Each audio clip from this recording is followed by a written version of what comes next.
there's a quote. I can't remember it. For you're gonna have to edit this part. um, All right, so thanks everyone for joining us. We are actually we're shooting our first ever Q&A interview style video here. I'm, as always, Viru, and our special guest today is Myra, and she is someone I had the pleasure of meeting a few years ago, and then completely by chance discovered that she's a huge car person, and as a result, we haven't talked about work in like months, and we've just been talking about car stuff that you're gonna get a taste of now. So, Myra, tell us a bit more about yourself. What do you do? What got you into cars? Tell us a bit more.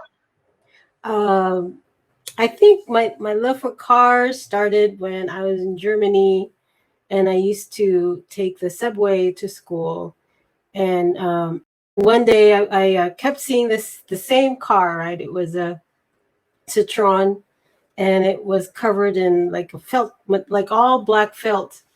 And I just remember like passing that car every time I go to the subway station on the way to school, and thinking, man, that's really cool. and then and then while I was living there in Germany in high school, I was also part of a circle of friends, and then a friend of a friend took us all on a drive one evening, listening to, I think it was Billie Holiday in his Citroen, and I was just floored with what an experience it was. And so I think that stuck with me. So I've liked cars since I was a kid. I always liked toy cars and construction trucks and tin and die cast metal cars because they last long, and you could open the doors. And so I think I always liked the functionality of car toys.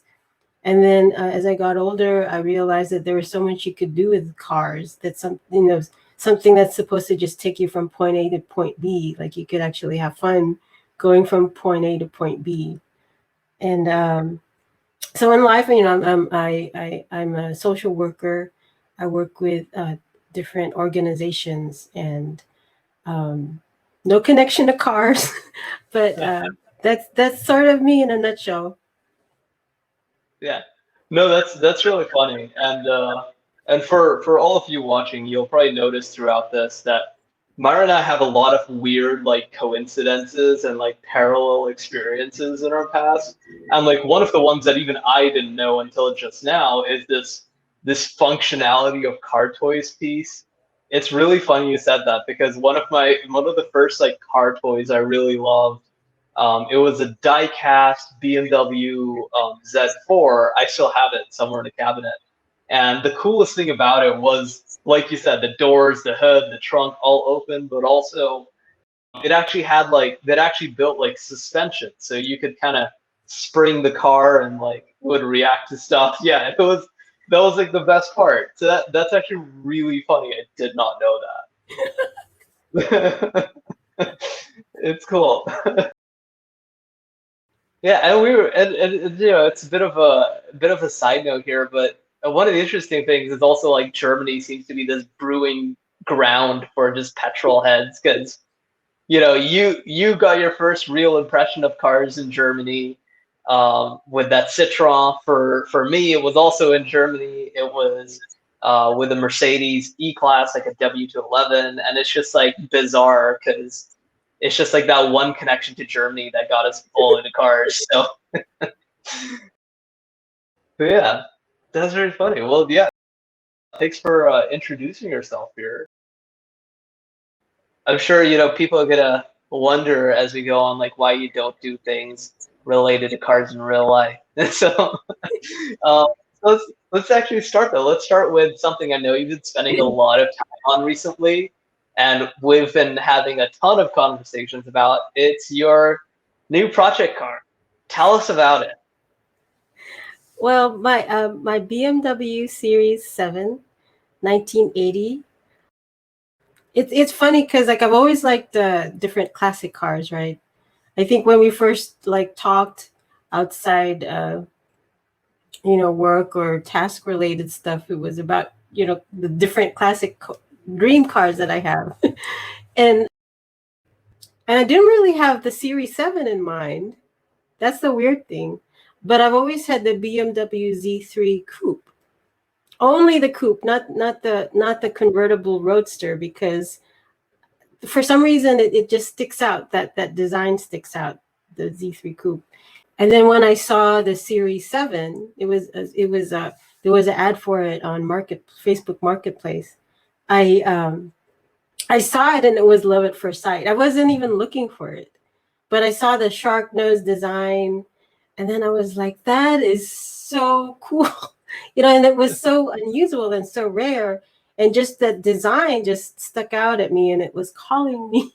And I was looking at other cars because it's that time where maybe you don't want to continue fixing the cars that you have, so you consider, you get a little bit of money, and you consider, well, there's a chance to either, go to two directions: get another practical car within the small budget you have, and then you end up fixing it anyway. You end up putting more money in it anyway, because it turns out to be a project car anyway, even it's within 10 or 15 years old, right? Within a small budget. Yeah. Or you do the same thing with a classic car within the same price range. And so which direction do you go? And so I just I looked at that 733i 1980, and I looked at a few other BMWs, and for some reason the newer ones didn't call out at me, but that one 733i did. And so I went that direction. It just had your name written on it. It was calling. It was calling. Yeah. I think it's so funny because that is something that's so true when you're looking for a car, especially if it is like a project car or kind of like a fun, any sort of fun car, is even if it's not what you're looking for, sometimes it just feels right. Like you just look at it and you go and see it and you drive it and you just know that car, it just clicks. And I feel like that's the experience you had, right? We talked about kind of some of the issues, and like obviously I was like, you just realize it's a bit of a risk, but you were like, but it just felt right to you, and I think that matters a lot, doesn't it? Genau. Exactly. Yeah. Yeah. And like, so I was curious. So like, and I think I got a bit of a hint of this, but you're mentioning lots of different people had lots of reactions to sort of what you plan to do. I imagine a lot of people were like, why are you trying to go from, a 10-year-old Toyota to a 40-year-old BMW, and like thoroughly questioning your sanity at that point. But like, what were people's reactions? How did you deal with them? Well, there's different. Like I talked to a few people, and I was already selected with who I talked to, because I was like, I know what they're going to say, but I want to hear like the broad. I sometimes do this. I hear the broad range of who I know, what I already know what they're going to say, right? The Yeah. broad range of feedback, because I want to like get outside my own head sometimes. And so it ranged from, no, don't do that, you're gonna end up spending a lot of money, a lot of time, don't do that unless it's like a really high end, classic car, which of course I don't have the budget for, to someone that says sometimes it just feels right. Yeah. So it was that broad range from, you never know, just like but don't do it, to it's a big mistake, to well, maybe it's worth a shot, maybe sometimes you get lucky, which was Yeah. you. And so I went that direction. But I also thought, like, everything we do is time and money. um Yeah. Even if you get a car that's within 10 years old, it'll still end up being time and money at some point. Yeah. And it's just, the difference is, can you DIY it, and if you can DIY it, well, there's your time. And then everyone spends money, right? like a car that we're selling now. I think it all kind of balances out in the end, and I think the only difference is the journey that you have with the different cars, like and what kind of journey would you have with a practical car? And with a classic car, it's definitely a different journey when you make the decision to go towards that. But yes, I won't lie.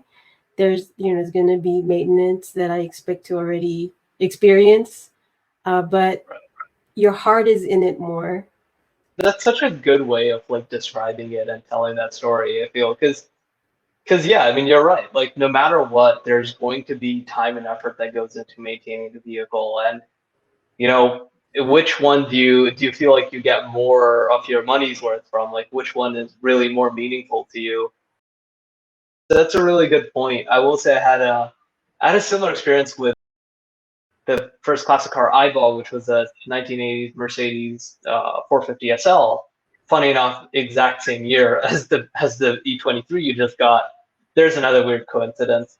But yeah, I had the same thing where it's like I knew like going into it, like I knew it was going to be a lot of work. I knew it was going to take a lot of time, and I was probably going to spend more money on the car in repairs and maintenance and parts than I did in purchasing it.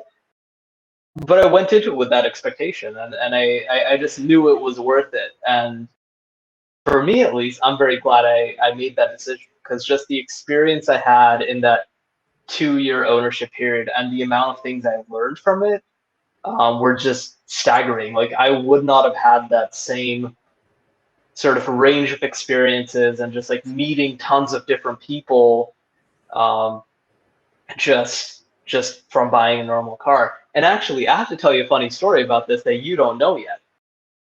The person that Myra bought her BMW from is actually a good friend of one of my friends. And I have never told you how I met the that mutual connection we have.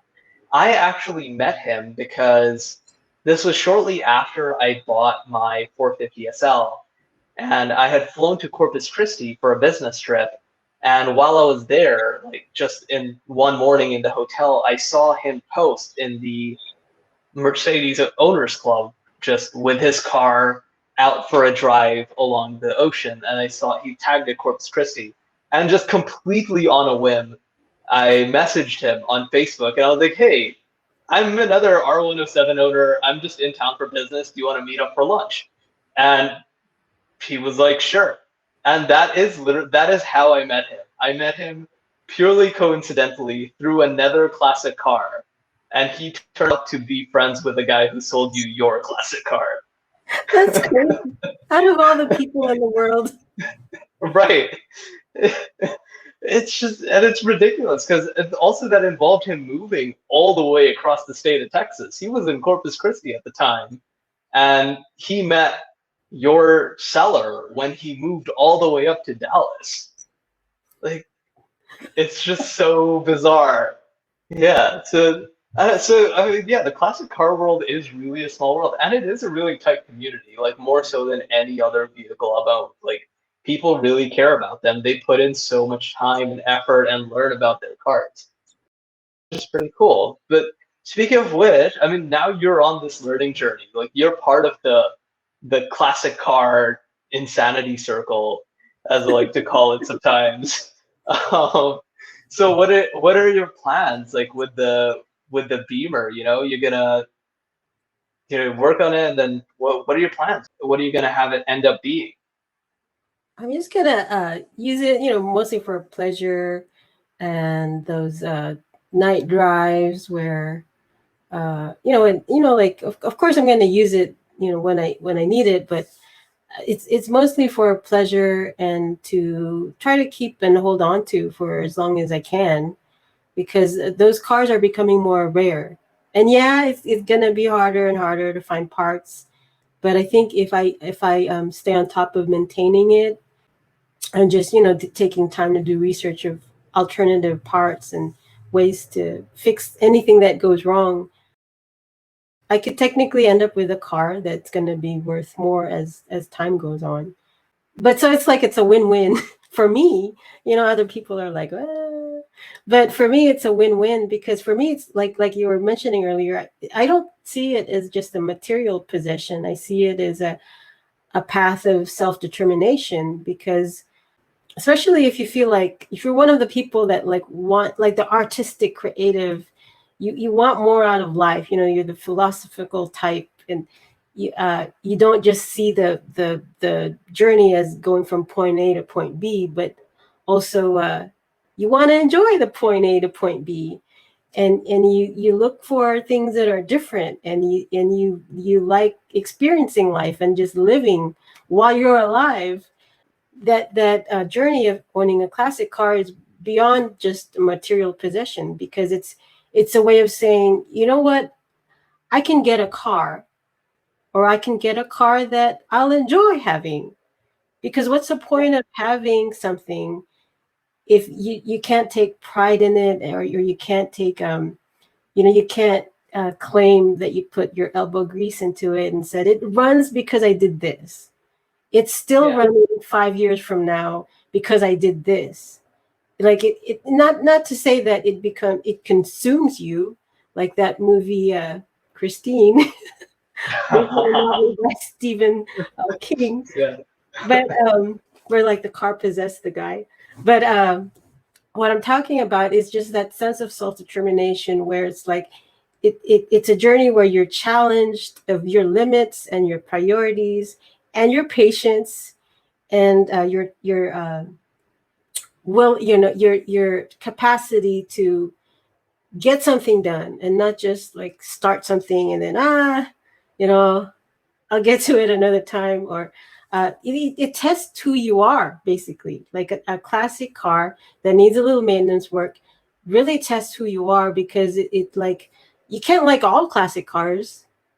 Yeah. There's very few people that like every single classic car. Like I'm observing that different classic car buffs like particular cars, particular looks, or they like it for the engine or the specifications beyond just the looks, or all of it, and the whole package. And so you can't like every single car. But so what I'm observing is that owning a classic car brings out more of who you are and challenges your capacity and your limits. But it's also a space where like it has nothing to do with work, like whatever you're passionate about with work. It can be, but it's like a little time off from what you usually do. And for me, I consider owning this car as part of self-determination, where I want to choose the car that I want to enjoy. And it's no the budget isn't that much different from an older car that's 10 or 15 years old, where you're gonna have to expect to put in some time and money to maintain it anyway. And it's just that and the thing is, because I'm female, people won't question if I spend the same amount of money, every whatever I spend on the car. People won't question if I spend the same amount of money at the end of the year for my hair, or for my nails, or for makeup, or for my clothes, or for shoes. But I don't do that. I mean, once in a while I do, like if I really think something is cute, but I don't do that regularly. But yet I know for a fact that I won't be questioned for spending all that money on all the other stuff women are expected to spend on. But if I spend it on a classic car, that's when it's like, well, what are you doing? Yeah. And so like, Yeah. so in a way, like a lot of this for me is about self-determination and not owning something that's just a material possession. And Yeah. and then I'll go also what goes into that is that just that journey of testing your limits and also learning. It's part of self-care and a good right to practice to learn how to fix something yourself, without having to spend hundreds of dollars on just simple fluid changes or Yeah. diagnostic. And so that goes all into part of the journey that I'm experiencing, that I just started, and for me, it's exciting. Yeah. Yeah, I'm getting excited just hearing you talk about all these different aspects, you know? I mean, there's self-determination, this sort of learning how to do things yourself and be self-reliant, and I can relate to that one quite a lot. I think the one point that's, kind of unique and I think honestly doesn't get enough attention here is you talk about what it's like being a woman in car culture. Because I think you're really onto something here. Like in most cases, like if a man were to go out there and, you know, spend 80 grand on a car, people would question it less. I feel like that's so like we are very much questioned. But I mean, I'd love to hear sort of your thoughts on what it means, being a female classic car owner and like a female car person. Like, how do you want to share that story? What would you like the world to know about it? Well, my consciousness, like I sort of forgot about it. Like I know that, yeah, I don't see a lot of females in that culture, like in the because I know, like I've been to the car shows, especially in Los Angeles, and that's a mixed crowd. So when I didn't like I didn't wasn't aware of the disparity until I walked into the place where the seller was selling his cars, and it's a private seller. It doesn't have a lot of cars to sell, but uh, when I walked on there, he said, "You're the first woman that ever asked about these cars, the Series 7 cars. Like, I've never seen a woman driving a Series 7, especially not, this year, the 1980." And so that was like my wake up call. It's like, what? Why Yeah. not? And then yeah, but like ever since then, I walk into a local BMW specialist shops, and um, they didn't treat me differently, but it's yeah, it's definitely interesting. The journey of this is definitely interesting, and then of course hearing my family's opinions, like, what year? 1980? That's a great question. Do you have to wind up the windows? And for me, like for my 733i, it actually has power, everything. It Yeah. has a sunroof. I don't have to wind it open. It's German engineering for 1980. And I mean, everything works so far. Like except like one motor, I think I have to fix, but it's not something that gets in the way of driving or safety. So um, it's just Yeah. interesting. It's been interesting. Such an interesting situation because yeah, I mean you're right. Like cars, especially classic cars, they're such an old boys club. But hopefully it changes, and hopefully you're one of those change agents. You're out there sharing your story. That's really good. No, and it's pretty exciting in general. I'm looking forward to what happens with this car as over the next few weeks and months. I am definitely looking forward to the day that Turbo gets rebuilt. The turbo, it has a Callaway turbo that needs fixing, and so Yeah. I've been thinking of maybe just to remove it and get all the original parts on there if I can find them, or whatever would be a good alternative, and then or if I fix it, maybe another year, maybe not this year. Yeah, eventually it's just like a power boost waiting to happen. Yeah. And Nice. it is a 4 speed. So I believe that the 4 speed manuals, maybe you could have a whole episode on this one. But from what I understand, it's easier to shift faster on a 4 speed than it is on a 5 speed, Huh. or or, Interesting. or that's what the forums say. Yeah, I have no idea, honestly. I have not had a four-speed car in a long time. I haven't had a manual. So I'm kind of jealous, but yeah. No, I don't know. Let's see. Let's see how it goes. But let's talk a bit more generally now. Let's talk about classic cars. So, one of the things that I have kind of maintained, maybe a little bit stubbornly, is that classic cars are just as good daily drivers 80% of the time. I mean, especially if you buy something nice like your 733 or my old 450 SL, like yeah, they're old, but they have the majority of what you need to drive it every day. Like they have the power windows, like you mentioned, power everything, like air conditioning. They're super comfortable. They look great, of course.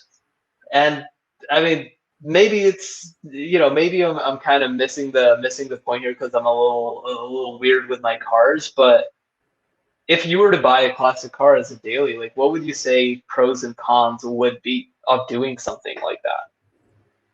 I think you just have to really know how to fix things.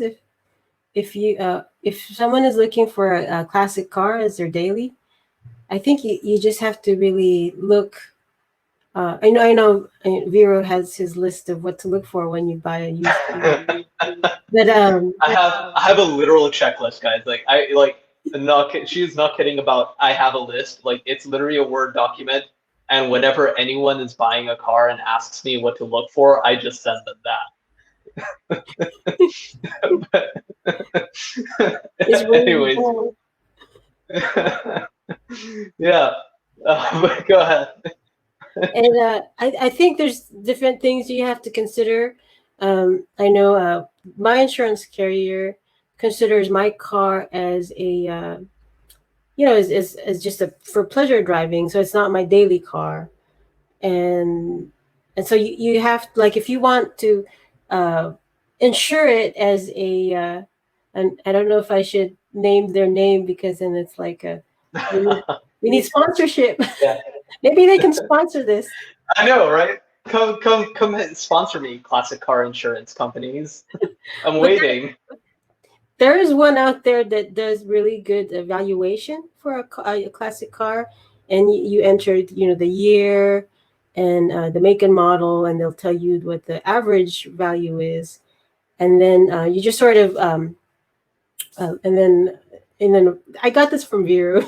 He's the one who told me about it, and then there's a chart that tells you the different, fair, good, was it course, It, it's fair, good, excellent, and Concord conditions. concourse. Yeah. And Yeah. and it defines you, like, where what each level is, so that you can estimate the value of your car. And they have an insurance service, and if you sign up for them, you just got to make sure you have a different car as a daily driver, or else you'll probably end up having to just insure that daily driver with your regular insurance. And so I have a separate insurance for my daily driver, and then the one for my BMW E23 separately, and then you end up saving a lot of money. And so there's a whole world of classic car owners. Like when you comes to title and registration, license plate, you can, depending on the state you live in, and if you're living in the U.S., some people only register once and that's it. Um, in Texas, you actually have to do register every year anyway. And then I think in some states you have to make sure you pass emissions. But in where I live in Texas, I just have to pass safety inspection. And then I think bigger cities do an emissions test, in Texas. And so there's different things to consider. Like would the car that you're looking at, would they be able to pass emissions? And depending on where you live, where you're gonna have to park the car, and how much mileage you plan to put in, for insurance purposes. So there's different considerations you need to consider. But if you keep watching Viru and follow his channel, you should be able to get all the information you need. Yeah, click the subscribe button wherever it is in relation to this video. It's bright red. Just go for it. Uh, but yeah, you're like you definitely said a really good thing there, which is it is totally its own world. Classic cars, like yeah, we have our own insurance, we have our own registration, our own inspections, everything. We're like these like special people, and no one wants to mess with ever. It was actually and yeah, 9 times out of 10, it is so much cheaper. Like to give you an example of to give you guys just some numbers. Back when I used to live in Missouri, I had a like an older Lexus. It was about 12 years old, and I would pay about $100 a year in registration costs, plus inspection costs, and insurance would be $600 for 6 months, so like $1,200 a year and thereabouts. So it basically added to like 1,400 a year in just paperwork.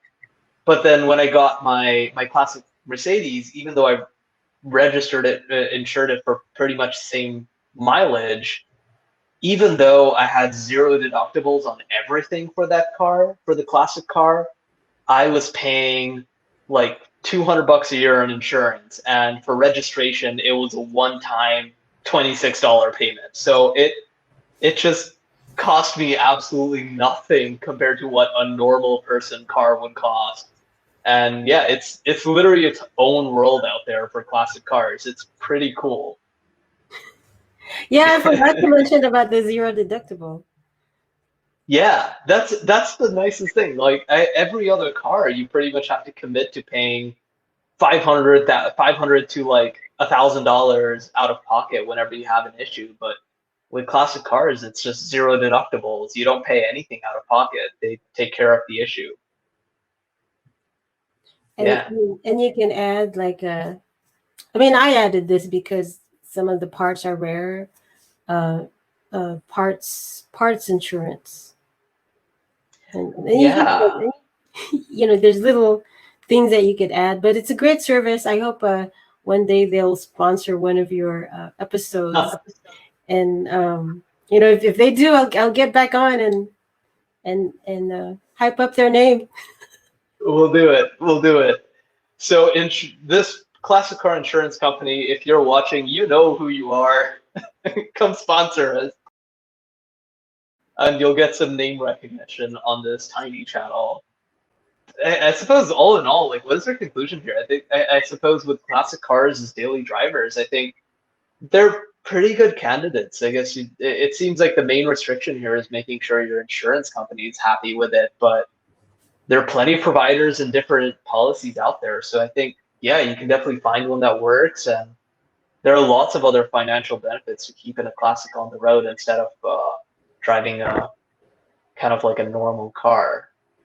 This is an interesting one. This is an interesting one. Would you say it was daunting, like as a first-time classic car buyer? Because you've bought a lot of like later model cars in the past, but was it super different buying something old? Well, let me put it this way.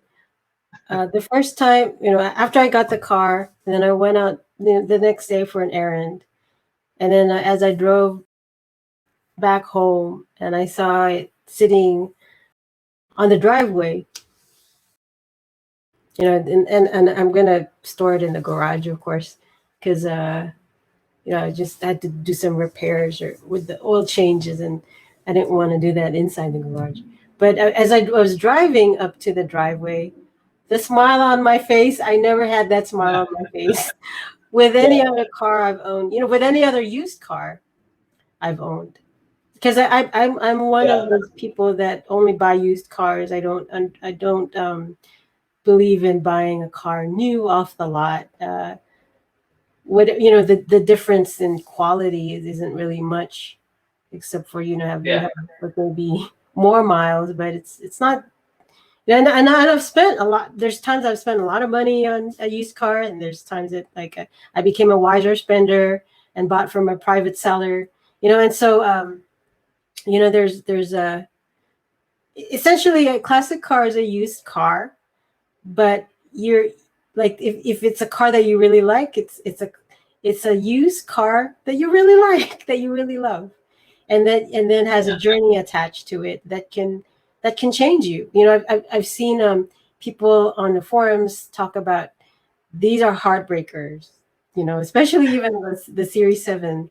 These are heartbreakers. They're going to break your heart. It's like a roller coaster. Like you and I have talked a lot about the roller coaster, and like even me, like something was wrong with the battery, and I was like, it won't start. That could mean a few different things. And then you should see the smile I had on my face when I found that it was a bad battery.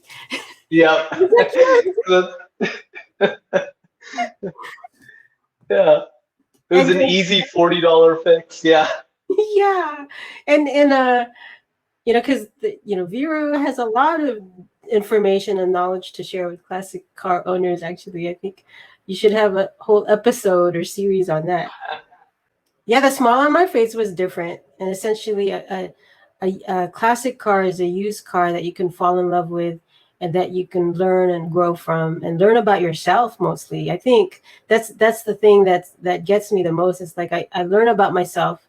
I know that when I bought the car and it looked like it was going to go to someone else, Mhm. and again, like I wasn't looking for this particular car. But when I first saw it, I knew it was mine.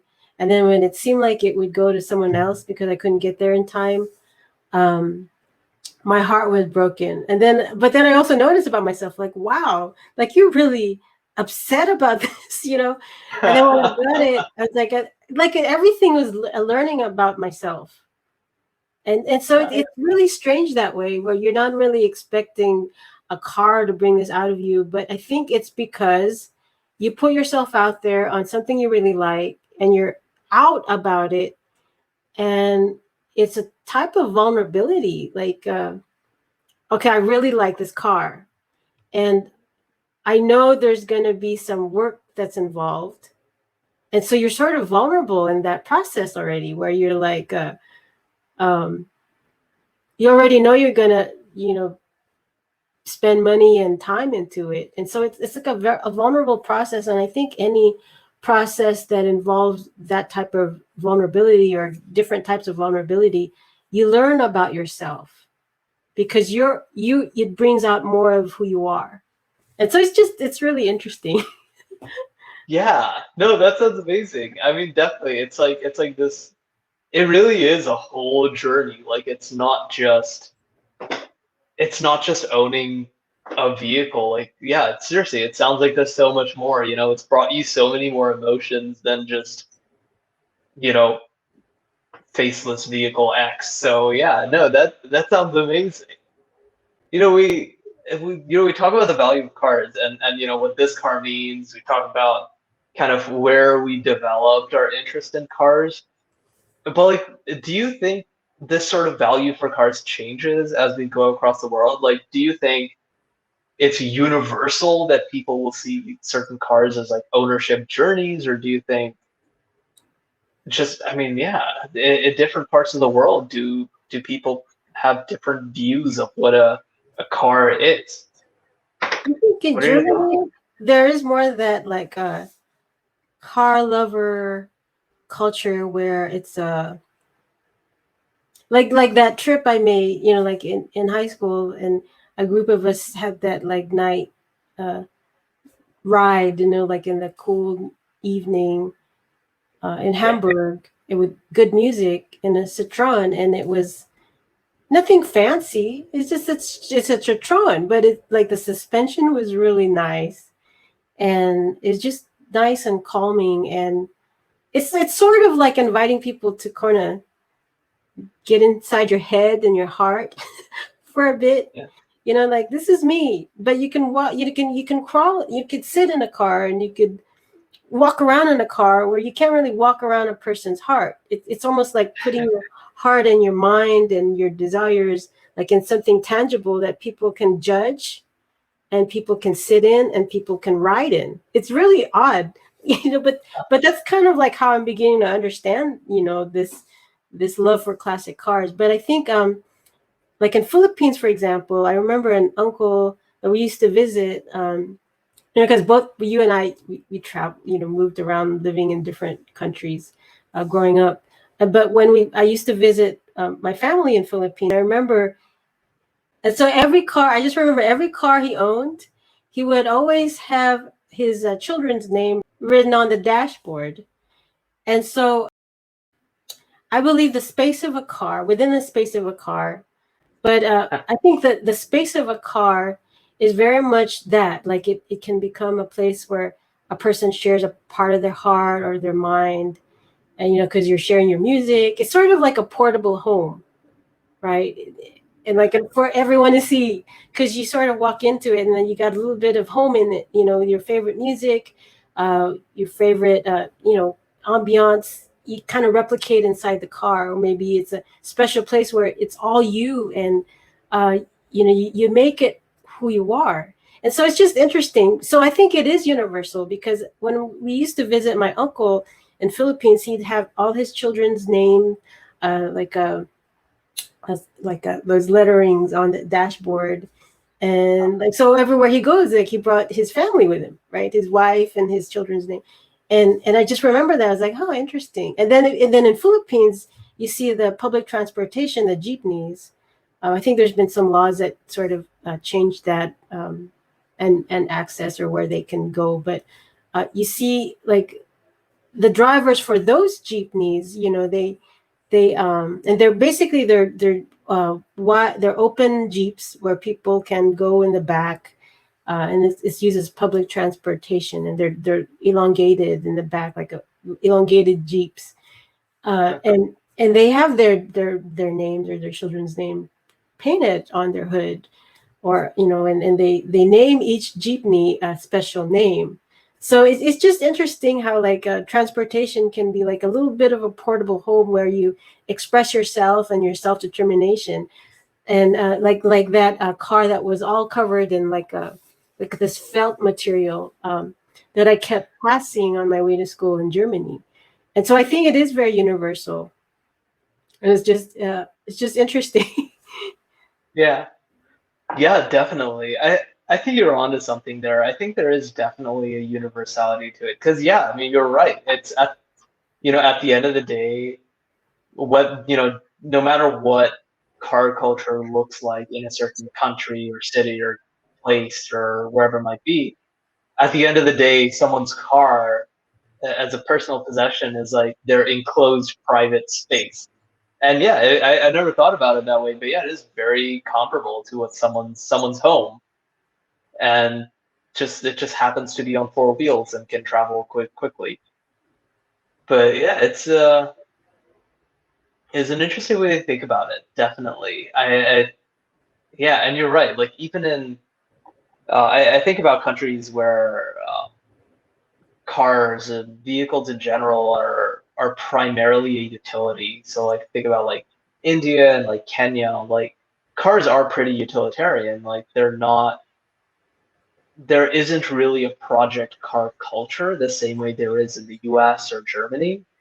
Even despite that fact, like a car journey and just owning a car, it's like an extension of someone's identity. Like it means something more to them than just some space that happens to travel if you press a certain pedal on the floor. So yeah, it's a really interesting way to think about for sure. Would you say there's a real like project car culture in the Philippines? Like, do people own project cars there? Like, I can't tell.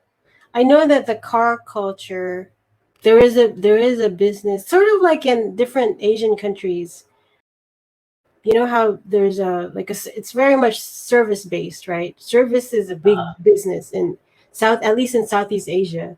It's sort of like a more common service than how it is in a place like the US, where only the ultra privileged have drivers and maids. But in Philippines, I don't know, because I know that the driver service industry is a big thing in Philippines, like how it is in South Korea. When I lived there, I noticed that too. And even there, I noticed that a lot of drivers wear like white gloves. Female drivers wear white gloves when they drive. And so I don't know. I never questioned that, because I wasn't of that mindset at that time that I lived. in Yeah. Philippines or South Korea or Malaysia. Uh, there might be in Malaysia, but maybe there's just not as many people on YouTube. But I did come across one about how he restored an a Series 7. I think it was a 735, a BMW 735i, and but he was at least South Asian, and I think judging by his accent, he was living in Singapore, possibly Malaysia, and he restored one over a period of a year, and so I think it's there, but it's just not maybe on social media as much. Yeah. That's a good point. That's yeah, definitely. That is so true. Actually, we're so dependent on like what we know from social media and YouTube and the likes and Instagram. So yeah, you're right. If those stories we see are focused somewhere else, we might not know about an entire car culture somewhere in a different country across the globe. Yeah. So I think we should we should take that as a positive sort of inquisitive note, and let's sort of try and wrap up what we've discussed and what kind of the main point, like sort of things that we want someone watching this to walk away with. I mean, I would say a big part of it is, don't be scared of taking on a car project. Like you're gonna learn along the way. I want to add a little anecdote to this where with my R107, with my 450 SL, that was the biggest sort of restoration type project I'd ever taken on, and it was super intimidating. But after I figured all of that stuff out, just like on my own or with the help of like people in forums, I just it felt like it was so self empowering. Like I would already be comfortable DIYing a lot of stuff, but now I'm like at the level where I'm installing washing machines and disassembling fridges when they stop working. And I don't think I would have ever been brave enough to do any of that if it wasn't for that Mercedes. But so I mean, yeah. Anyway, and so I feel like the point here is like you're gonna walk away with a ton of skills and experiences no matter what, right? Exactly. And then what would you say? Like, what would you say? Like, where would you set the threshold? I suppose for like someone wanting to buy a classic car, like to drive regularly, like how confident would you say that person has to be? I would say, in addition, the confidence has to be placed in how you know yourself. I think ultimately that's where it starts. Like, do you know yourself? Do you know what you want? Uh, like, what type of person are you? Like, are you the type of person that is prepared to, DIY some maintenance work? I wouldn't rely all on tutorials. I would still talk to a real person, uh, for advice and a second opinion. Because if I would have relied all on tutorials, like the changing out the light bulbs on my 737, I would have had to like take apart more than I needed to. Thanks to your like, are you sure Yeah. you need to do this? I don't think you need to do that. Uh, I, I was able to save Yeah. time, um, and and taking out a whole part that was added because a Callaway turbo was added to it that sits right behind the right side of the headlights. That I would have. I was like, oh my gosh, I need to take a break after just looking at it. I need, I need some downtime Yeah. before I have to prep my Yes. mind to take out all that. But because of you said, I don't think you need to take all the back part out. I tried it, and like a live person will always be more helpful than just purely tutorials only. So I think if you can set up the resources, you know what you want, the type of person you are, and you're stable and you're very decisive. I think that's where it can start first. You have you have to know you can't get a classic car in the process of like I need to find myself, and then you buy a classic car to find yourself. I think that's the wrong approach.